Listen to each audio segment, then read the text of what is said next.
হাসান মাহমুদ, যার কাজ হচ্ছে এখন মানুষকে হাসানো, সারা দেশের মানুষকে হাসানোর দায়িত্ব নিয়েছেন। বিভিন্ন জন সম্পর্কে কটূক্তি করা, বাজে কথা বলা, এটাই তার দায়িত্ব। দিল্লি আছে, আমরা আছি। বাংলাদেশের পররাষ্ট্রনীতি ওবায়দুল কাদের সাহেব পরিষ্কার করে ঘোষণা করে দিয়েছেন। বাংলাদেশের স্বাধীনতা, সার্বভৌমত্ব এবং বাংলাদেশে এই যে 54টি নদীর পানির ন্যায্য হিস্সা পাওয়া, এ দুই কোনো বিচ্ছিন্ন এখন আর ব্যাপার নয়।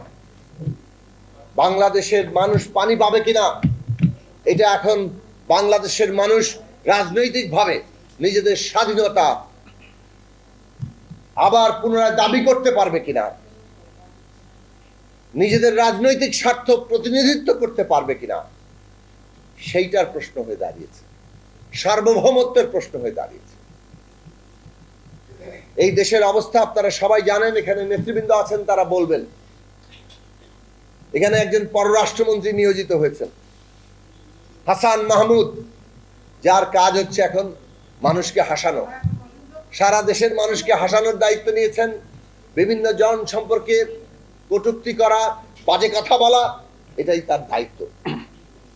এর আগে তথ্য মন্ত্রণালয় ছিলেন, সেখানে প্রতিদিন তার কাজ ছিল মিথ্যা তথ্য জনগণকে দেয়া, যাতে করে তাদের মধ্যে বিভ্রান্তি সৃষ্টি করা যায়।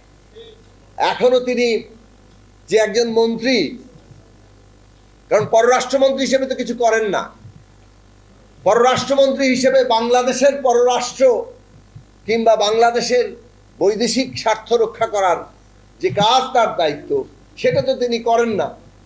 ফলে তাকে নানানভাবে দৃষ্টি আকর্ষণ করতে হয় যে তিনি এখন একটা মন্ত্রী আছেন।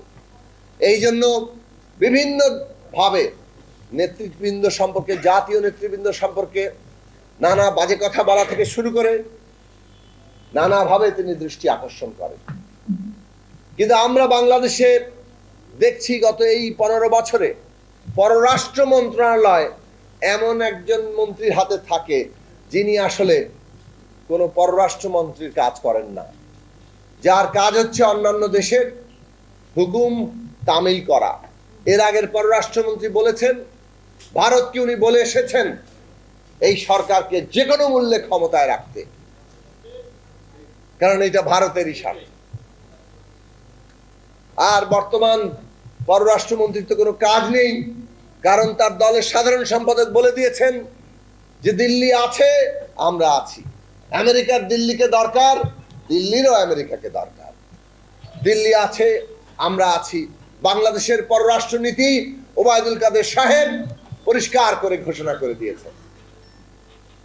এইরকম একটা পররাষ্ট্র নীতিতে চলা মানে হচ্ছে বাংলাদেশ যেই রাষ্ট্র রক্ত দিয়ে পত্তন করা হয়েছে একটা সার্বভৌম রাষ্ট্র হিসেবে, আজকে সেই রাষ্ট্রকে দাসত্বের দিকে পরিষ্কারভাবে ঠেলে দিয়ে তাকে ঘোষণা করা, এইটা বাংলাদেশের বর্তমান পরিণতি। 54 বছরে এসে রাজনৈতিক দিক থেকে, সার্বভৌমত্বের দিক থেকে আমরা একটা দাসত্বের কবলে পড়েছি। বাংলাদেশের মানুষকে আজকে মৌলানা ভাসানী যেভাবে এই দেশের মানুষের আত্মমর্যাদা, এই দেশের মানুষের অধিকার, এই দেশের সকল প্রাণের অধিকার এবং হক নিয়ে, মর্যাদা নিয়ে কথা বলেছেন, সেই জায়গা থেকে আমাদের নতুন করে আবার আলোচিত হতে হবে।